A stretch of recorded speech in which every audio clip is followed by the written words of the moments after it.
मेरे बहुत सारे दोस्त और रिलेटिव मुझे बोलते हैं कि यार हमें भी स्टॉक मार्केट में इन्वेस्ट करना है, तो तू कोई भी 2-4 स्टॉक्स हमें बता दे, हम आंख बंद करके तुझ पर भरोसा करते हैं और हम उसमें इन्वेस्ट कर देंगे। तो मैं उन्हें समझाता हूं कि देखो अभी तो तुम्हें मुझ पर भरोसा है, लेकिन अगर मेरे बताए हुए किसी स्टॉक में तुमने इन्वेस्ट कर दिया और उसमें अगर प्रॉफिट होगा तब तो तुम खुश रहोगे, लेकिन जैसे ही इन्वेस्ट करने के बाद प्राइस अगर थोड़ा भी नीचे जाने लगेगी ना, वहां पर जो तुम्हारा भरोसा है वो डगमगाने लग जाएगा, क्योंकि तुम्हें यह पता ही नहीं होगा कि मैंने एक स्टॉक को क्यों सिलेक्ट किया है। जबकि अगर तुम खुद से रिसर्च करके अपने लिए स्टॉक सिलेक्ट करोगे तो तुम्हें उस स्टॉक की सारी अच्छाइयां और बुराइयां पता होंगी। तो उसके बाद तुम्हें पता होगा कि अगर तुमने उस स्टॉक में इन्वेस्ट किया है और उसकी प्राइस गिर भी रही है तो एक ना एक दिन उठ जाएगी। जबकि अगर आपने किसी के बताने पे एक स्टॉक पे इन्वेस्ट किया होगा और वहां पर आपको दिख रहा होगा ना कि आपकी जेब से पैसा जा रहा है, तब आप उसमें कन्विक्शन के साथ नहीं बैठे रह सकते हो। इसलिए जरूरी है कि आप खुद से अपने लिए एक स्टॉक सेलेक्ट करें। तो जब आप अपने लिए एक स्टॉक सेलेक्ट करना चाहते हैं तो वहां पर सबसे ज्यादा इंपॉर्टेंट होता है एक स्टॉक को एनालाइज करना, और उनको एनालाइज करने के लिए हम बहुत सारे रेशियोज हैं जिनका यूज करते हैं। तो आज हम उनके बारे में ही बात करने जा रहे हैं। तो सबसे पहले अगर मैं आपसे एक सवाल पूछूं कि आप एक स्टॉक में अपना पैसा क्यों इन्वेस्ट कर रहे हो, तो आपका जवाब होगा कि अरे भाई प्रॉफिट के लिए इन्वेस्ट कर रहा हूं। तो यहां पर आपको समझना चाहिए कि आपको प्रॉफिट तभी होगा जब उस कंपनी को प्रॉफिट हो रहा होगा। एक्सट्रीम केसेस भी होते हैं, लेकिन लॉन्ग टर्म की अगर बात करें तो वहां पर आपको प्रॉफिट तभी होगा जब कंपनी भी प्रॉफिटेबल होगी। तो इसलिए सबसे पहले आपको एक स्टॉक में उसके प्रॉफिटेबिलिटी रेशियोज को देखना चाहिए, जो कि बहुत सारे तरीके के होते हैं। चलिए अब इनके बारे में बात करते हैं। इसके बाद भी बहुत सारे टाइप के रेशियोज हैं, हम उनके बारे में बात करेंगे। तो इसमें जो हमारा सबसे पहला रेशियो है वो है ROE, यानी return on equity. Return on equity से हमें पता चलता है कि कंपनी ने अपने शेयर होल्डर्स को जो शेयर्स बेचे हैं, यानी उसकी जो इक्विटी कैपिटल है, उसके ऊपर कंपनी कितने रिटर्न्स जनरेट कर रही है। इसको निकालने का फॉर्मूला होता है net income divided by share holder equity, और क्योंकि हमें ये नंबर परसेंटेज की टर्म्स में चाहिए होता है, इसलिए मल्टीप्लाई विद 100 भी करते हैं। तो अगर मान लीजिए किसी कंपनी की जो शेयर होल्डर इक्विटी है वो 100 करोड़ है और उसका जो एनुअल प्रॉफिट है वो 10 करोड़ रुपए का है, तो इस केस में जो रिटर्न ऑन इक्विटी होगा वो होगा 10%, जो कि जनरली कम माना जाता है। हमारे अकॉर्डिंग एक अच्छी कंपनी का रिटर्न ऑन इक्विटी 15% से तो ज्यादा होना ही चाहिए, और बेटर हो कि 20% से ज्यादा हो। इसके बाद जो नेक्स्ट रेशियो है वो है ROCE, यानी रिटर्न ऑन कैपिटल एम्प्लॉयड। देखिए, जब कंपनी कोई बिजनेस कर रही है तो जरूरी नहीं है कि उसने सिर्फ शेयर होल्डर से ही पैसा लिया हो सकता है उसने बैंक से लोन भी ले रखा हो, यानी उसके ऊपर डेट भी हो। तो यहां पर हमारे लिए यह जानना भी बहुत जरूरी है कि कंपनी ने जो टोटल पैसा अपने बिजनेस पे लगा रखा है उसके ऊपर वो कितने % के रिटर्न्स जनरेट कर रही है, यानी जो उसका कैपिटल एम्प्लॉयड है उसके ऊपर कितने रिटर्न्स आ रहे हैं। तो इसको निकालने का फॉर्मूला होता है EBIT, यानी earning before interest and tax divided by capital employed. अब इस कैपिटल एम्प्लॉयड में कंपनी के पास जो इक्विटी कैपिटल है वो तो आएगा ही, लेकिन इसके साथ साथ कंपनी के पास जो डेट से पैसा आया है वो भी आएगा। और EBIT का मतलब होता है earning before interest and tax. तो EBIT में कंपनी ने जो सेल्स की हैं उसमें से सिर्फ खर्चों को माइनस किया जाता है, इंटरेस्ट और टैक्स को घटाया नहीं जाता है। तो मान लीजिए कंपनी का जो EBIT है वो 10 है और कंपनी ने जो टोटल कैपिटल लगाई है वो है 150 करोड़, जिसमें लोन और इक्विटी दोनों इंक्लूडेड है, और ये नंबर भी हमें परसेंटेज की टर्म्स में चाहिए। तो ऐसे में रिटर्न ऑन कैपिटल एम्प्लॉयड बनता है 10%, जो कि कम है क्योंकि अभी कंपनी को तो इंटरेस्ट भी पे करना पड़ेगा अपने डेट के ऊपर। तो ये भी कम से कम 15% तो होना ही चाहिए हमारे अकॉर्डिंग। बाकी सबका अपना अपना एनालिसिस होता है, और 20% से ज्यादा हो तो बहुत बेटर है। नेक्स्ट रेशियो है OPM, जिसकी फुल फॉर्म होती है ऑपरेटिंग प्रॉफिट मार्जिन। इससे हमें पता चलता है कि कंपनी का जो बिजनेस है उसके ऊपर उसका प्रॉफिट मार्जिन कितना है। यानी अगर कंपनी कोई 100 रुपए का माल बेच रही है तो उसको बनाने में कंपनी का जो खर्चा आया था उसको हटाने के बाद कंपनी के पास कितना प्रॉफिट बचता है। तो इसको निकालने का फॉर्मूला होता है operating income divided by revenue multiply with 100, क्योंकि हमें यह नंबर परसेंटेज की टर्म्स में चाहिए। तो यहां पर कंपनी की जो ऑपरेटिंग प्रॉफिट है वो कैसे पता चलेगा, तो इसके लिए हमें कंपनी का जो रेवेन्यू है उसमें से कंपनी के जो एक्सपेंसेस थे उनको घटाना होगा। तो मान लीजिए कंपनी का जो रेवेन्यू था वो तो 100 करोड़ रुपए है, कंपनी का उस सामान को बनाने में जो खर्चा आया वो हुआ 70 करोड़ रुपए। तो अब कंपनी का जो ऑपरेटिंग प्रॉफिट है वो कितना है, वो है 30 करोड़।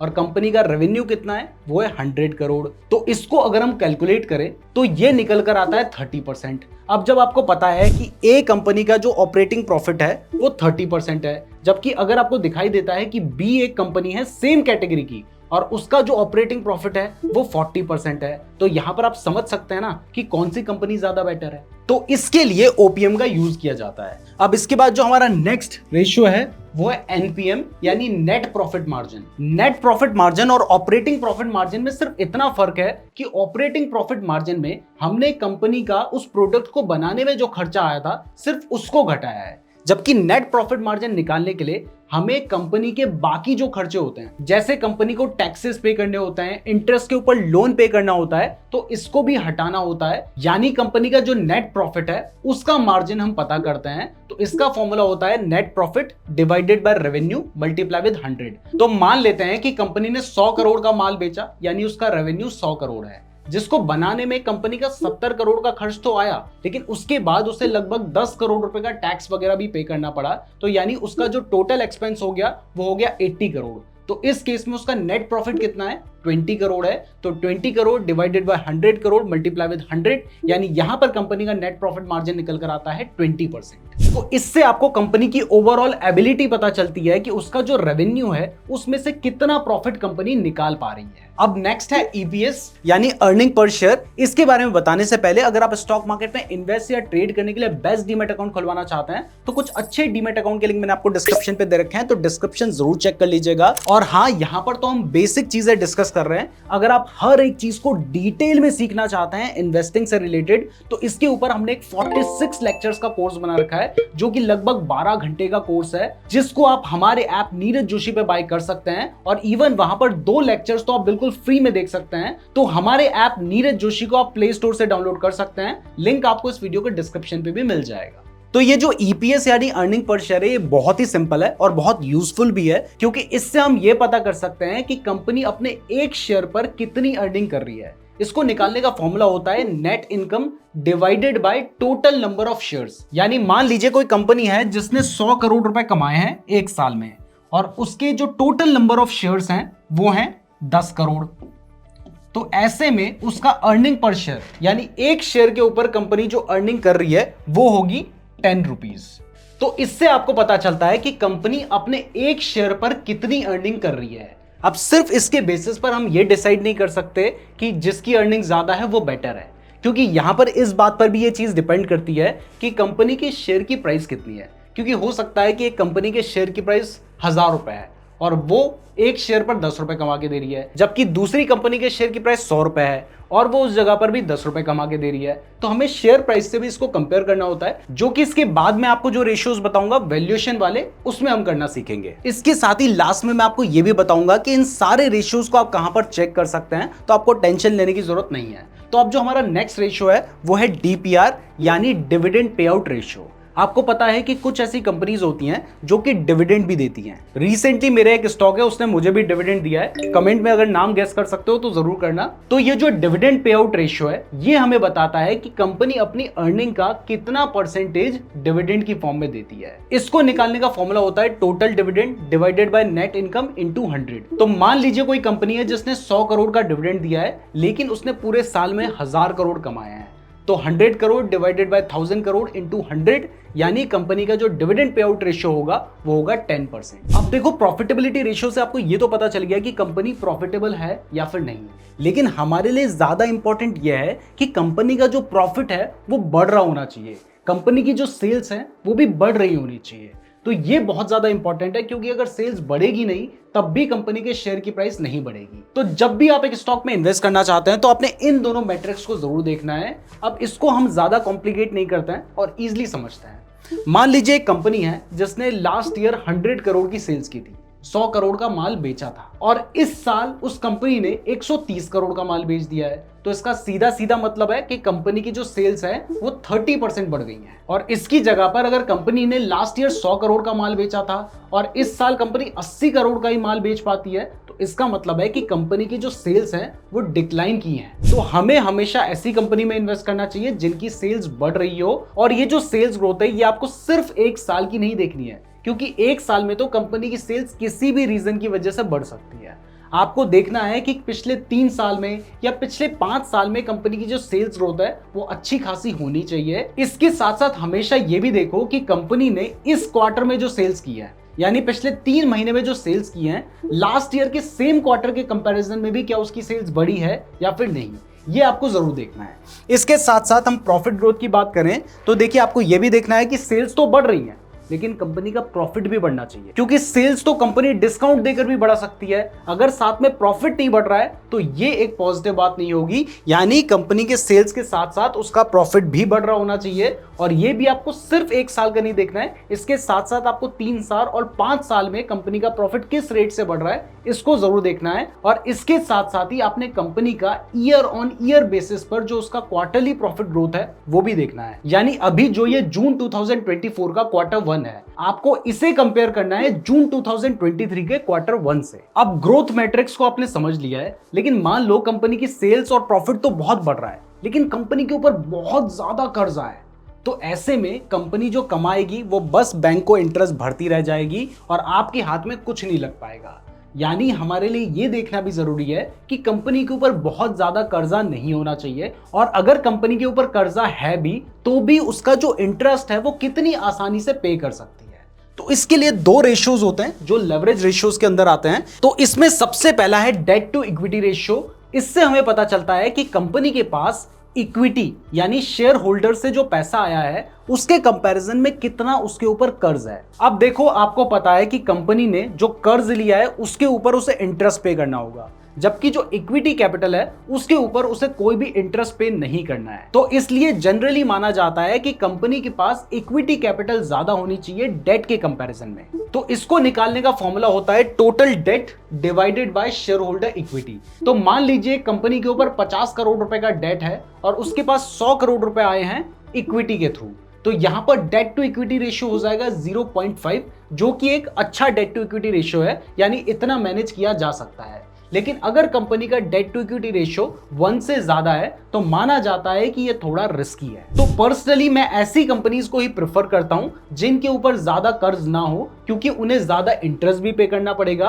और ऊपर से कंपनी के ऊपर ज्यादा डेट है तो ये उस कंपनी के लिए रिस्की भी होता है। वैसे यहां पर आपके माइंड में आ रहा होगा कि यार इतनी सारी चीजें बता तो रहे हो, समझ भी आ रहा है, लेकिन ये सब मैं देखूंगा कहां? तो टेंशन मतलब बताऊंगा, पहले इसको समझ लो। नेक्स्ट है इंटरेस्ट कवरेज रेशियो। इससे हमें पता चलता है कि कंपनी कितनी आसानी से जो भी उसकी इंटरेस्ट लायबिलिटी है उसको पे कर सकती है। इसको निकालने का फॉर्मूला होता है operating income divided by interest expense. तो मान लीजिए एक कंपनी को हर साल 100 करोड़ रुपए का इंटरेस्ट पे करना होता है और उसकी जो ऑपरेटिंग इनकम है वो 100 करोड़ रुपए ही है, तो यहां पर तो कंपनी जो कमाएगी वो सारा का सारा इंटरेस्ट में दे देगी। इसलिए जनरली माना जाता है कि कंपनी का जो इंटरेस्ट कवरेज रेशियो होना चाहिए वो 3 से ज्यादा हो तो बेटर है, क्योंकि इससे हमें पता चलता है कि कंपनी के ऊपर जो भी लोन है उसका इंटरेस्ट कंपनी आसानी से पे कर सकती है। तो ऐसे में आपको कुछ खास फायदा नहीं होगा, यानी आपको एक स्टॉक को सही वैल्यूएशन में खरीदना भी बहुत जरूरी है। अब यहां पर महंगा मिलने का मतलब ये नहीं है कि कोई स्टॉक 5,000 का मिल रहा है तो आप उसे महंगा समझ लें, क्योंकि स्टॉक की प्राइस से हम ये पता नहीं कर सकते कि स्टॉक महंगा है या फिर सस्ता। तो ये पता करने के लिए हमें कुछ रेशियोज का यूज करना होता है, जिसमें हमारा सबसे पहला रेशियो और सबसे इंपॉर्टेंट रेशियो है पी रेशियो, यानी प्राइस टू अर्निंग रेशियो। इस रेशियो से हम ये पता करने की कोशिश करते हैं कि कंपनी के शेयर की जो प्राइस है उसके अकॉर्डिंग कंपनी का अर्निंग पर शेयर कितना है, यानी एक शेयर पर कंपनी कितना कमा रही है उसके प्राइस के अकॉर्डिंग। इसको निकालने का फॉर्मूला होता है share price divided by earning per share. Earning per share के बारे में मैं आपको ऑलरेडी बता ही चुका हूं, और शेयर प्राइस आपको पता ही है कि कंपनी के शेयर की जो प्राइस है उसको शेयर प्राइस कहते हैं। तो मान लीजिए एक कंपनी के शेयर की प्राइस है 100 रुपए और उसका अर्निंग पर शेयर है 10 रुपए, तो यानी उसका जो पी रेशियो है वो है 10। तो एक कंपनी आपके सामने है जिसका पी रेशियो 10 है और दूसरी कंपनी है जिसका पी रेशियो 15 है। तो इसका मतलब है कि उस कंपनी में 10 रुपए इन्वेस्ट करके आप 1 रुपए कमाएंगे, जबकि दूसरी कंपनी में आप 15 रुपए इन्वेस्ट करके आप 1 रुपए कमाएंगे। तो जहां पर आप कम पैसे देकर 1 रुपए कमा रहे हैं वो ज्यादा बेटर है। तो ये हमें पी रेशियो से पता चलता है। यहां पर एक बात का जरूर ध्यान रखें कि जब भी आप एक स्टॉक को किसी दूसरे स्टॉक से कंपेयर करते हैं तो वो सेम इंडस्ट्री के होने चाहिए, यानी आप एक आईटी कंपनी को ही दूसरी आईटी कंपनी से कंपेयर करें, ये नहीं कि आप एक बैंक को दूसरी आईटी कंपनी से कंपेयर कर रहे हैं। तो ये हमेशा ध्यान रखें।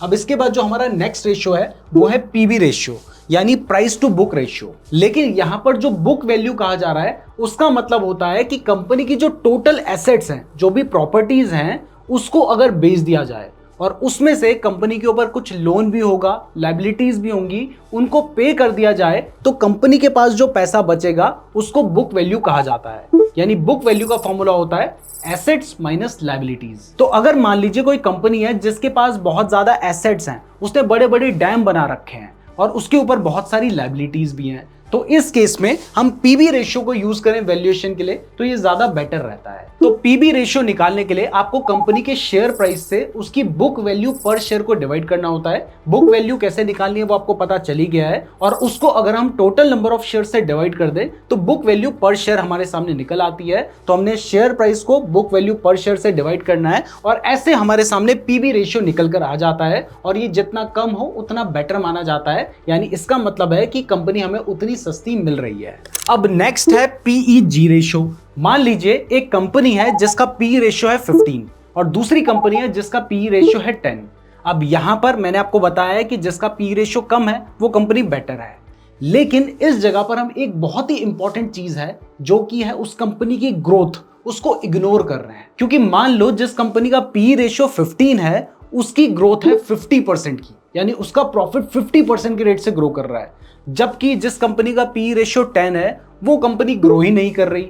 तो ऐसे में तो जो कंपनी 50% के रेट से ग्रो कर रही है वो भले ही आपको महंगी मिल रही है, वो बेटर है ना। तो ये पता करने के लिए हम पीईजी रेशियो का यूज करते हैं, जिसकी फुल फॉर्म है प्राइस अर्निंग ग्रोथ रेशियो, जिसको निकालने के लिए हमें कंपनी के पी रेशियो को उसका जो ग्रोथ रेट है, यानी उसके अर्निंग पर शेयर का जो ग्रोथ रेट है, उससे डिवाइड करना होता है। तो मान लीजिए अगर किसी कंपनी का पी रेशियो है 10 और उसका जो ग्रोथ रेट है वो भी 10 का है, तो इस केस में उसका पीजी रेशियो निकल कर आएगा 1। लेकिन इसकी जगह पर अगर मान लीजिए एक सिमिलर कंपनी है जिसका पी रेशियो भी 10 है लेकिन उसका ग्रोथ रेट 20% का है, तो यहां पर पीजी रेशियो निकल कर आएगा 0.5। यानी पीजी रेशियो भी जितना कम हो उतना बेटर माना जाता है। अब पीजी रेशियो के बाद जो हमारा नेक्स्ट रेशियो है वो है प्राइस टू सेल्स रेशियो। मान लीजिए एक कंपनी है जो कि बहुत अच्छी है लेकिन अभी वो कंपनी प्रॉफिटेबल नहीं है, आपको लगता है कि फ्यूचर में प्रॉफिटेबल हो जाएगी और आप अभी से उसमें इन्वेस्ट करना चाहते हैं। तो ऐसे में जब कंपनी प्रॉफिटेबल ही नहीं है तो आप उसका प्राइस टू अर्निंग रेशियो नहीं निकाल सकते, आप उसका पीजी रेशियो नहीं निकाल सकते, तो ऐसे में आप उसका वैल्यूएशन कैसे करोगे? तो यहां पर यूज किया जाता है प्राइस टू सेल्स रेशियो का, जिसको निकालने का फॉर्मूला होता है share price divided by sales per share. तो शेयर प्राइस आपको पता ही है, सेल्स पर शेयर निकालने के लिए आपको देखना होगा कि कंपनी की सेल्स कितनी है और उसको टोटल नंबर ऑफ शेयर से डिवाइड करना होगा। तो मान लीजिए कंपनी की 100 करोड़ रुपए की सेल्स है और उस कंपनी के टोटल 1 करोड़ शेयर्स हैं, तो ऐसे में उसका सेल्स पर शेयर निकल कर आएगा 100 रुपीज। अब ऐसे में अगर मान लीजिए उसके शेयर की प्राइस 200 रुपए चल रही है तो यहां पर प्राइस टू सेल्स रेशियो निकल कर आएगा 2 रुपीज, और वहीं अगर उसके शेयर की प्राइस 400 रुपए चल रही है तो उसका प्राइस टू सेल्स रेशियो निकल कर आएगा 4 रुपीज। तो ये भी जितना कम हो उतना बेटर माना जाता है। अब इसके बाद जो हमारा लास्ट रेशियो है वो है करंट रेशियो। ये हमें बताता है कि कंपनी के ऊपर जो शॉर्ट टर्म लायबिलिटीज हैं उनको क्या वो अपनी शॉर्ट टर्म एसेट से पे कर सकती है या फिर नहीं। ये बहुत इंपॉर्टेंट है क्योंकि अगर कंपनी अपनी शॉर्ट टर्म एसेट से अपनी शॉर्ट टर्म लायबिलिटीज को पे नहीं कर सकती है तो यहां पर कंपनी के बैंकरप्ट होने के बहुत ज्यादा चांसेस होते हैं, और इसको निकालने का फॉर्मूला होता है current assets divided by current liabilities. तो मान लीजिए कंपनी के पास 100 करोड़ की एसेट्स हैं और 50 करोड़ की लायबिलिटीज हैं, तो यहां पर जो उसका करंट रेशियो होगा वो होगा 2, यानी कंपनी आसानी से अपनी जो लायबिलिटीज है उनको पे कर सकती है। जबकि इसकी जगह पर अगर मान लीजिए कंपनी के पास 100 करोड़ की एसेट्स हैं लेकिन उसके ऊपर 200 करोड़ की लायबिलिटीज है, तो यहां पर जो उसका करंट रेशियो निकल कर आएगा वो होगा 0.5। यानी इस जगह पर कंपनी के ऊपर लायबिलिटीज ज्यादा हैं, एसेट्स कम है, तो यहां पर कंपनी के बैंकरप्ट होने के चांसेस होते हैं। यानी अगर करंट रेशियो 1 से कम है तो यह अलार्मिंग है, और जनरली कंपनी का जो करंट रेशियो है वो 2 से ज्यादा हो तो बेटर माना जाता है। तो अब हमने बहुत सारे रेशियोज को समझ लिया है। अगर आप इन्हें डिटेल में सीखना चाहते हैं, इससे भी ज्यादा बेटर रेशियोज के बारे में सीखना चाहते हैं, तो फिर हमने हमारा जो स्टॉक मार्केट का कोर्स बना रखा है, आप उसको हमारे ऐप से बाय कर सकते हैं। अब मैं आपको यह बताता हूं कि इतने सारे रेशियोज जो मैंने आपको बता दिए इनको आप चेक कहां पे करेंगे। तो इसके लिए एक वेबसाइट है screener.in। क्लियर कर दूं कि मैं खुद यूज करता हूं इसलिए आपको बता रहा हूं, ये स्पॉन्सर्ड नहीं है। तो एग्जाम्पल के लिए आप किसी भी स्टॉक का अगर कोई भी रेशियो देखना चाहते हैं तो आपने उस स्टॉक का नाम लिखकर सर्च करना है। हम यहाँ पर सिर्फ एग्जाम्पल के लिए रिलायंस इंडस्ट्रीज लिख के सर्च कर रहे हैं। अब जैसे आप ये लिखकर सर्च करेंगे तो उसके जो भी इंपॉर्टेंट रेशियोज होंगे वो आपको यहां पर ही नजर आ रहे हैं। जैसे आपको उसका पी रेशियो नजर आ रहा है, रिटर्न ऑन इक्विटी नजर आ रहा है, रिटर्न ऑन कैपिटल एम्प्लॉयड नजर आ रहा है, इंटरेस्ट कवरेज रेशियो नजर आ रहा है, सेल्स ग्रोथ नजर आ रहा है, डेट टू इक्विटी रेशियो नजर आ रहा है। इसके अलावा अगर आप और ज्यादा डिटेल में जानना चाहते हैं तो आपको नीचे कंपनी के क्वार्टरली रिजल्ट्स, P&L स्टेटमेंट देखने को मिलता है। यहां पर आपको पिछले कई साल का जो प्रॉफिट ग्रोथ है, सेल्स ग्रोथ है, वो देखने को मिलता है। और इसके अलावा अगर मान लीजिए आपको यहां पर कोई और रेशियो नहीं मिल रहा है तो उस रेशियो को आप यहां पर लिखकर सर्च कर सकते हैं और वो रेशियो आपको मिल जाएगा। तो मैं उम्मीद करता हूं आपको वीडियो पसंद आई होगी। वीडियो पसंद आई है तो वीडियो को लाइक और चैनल को सब्सक्राइब जरूर कर दीजिएगा। और अगर आप फ्री डीमैट अकाउंट खुलवाना चाहते हैं तो लिंक डिस्क्रिप्शन पे दिया गया है। साथ ही अगर आप फंडामेंटल एनालिसिस के बारे में डिटेल में सीखना चाहते हैं तो आप ये वाली वीडियो को देख सकते हैं। धन्यवाद।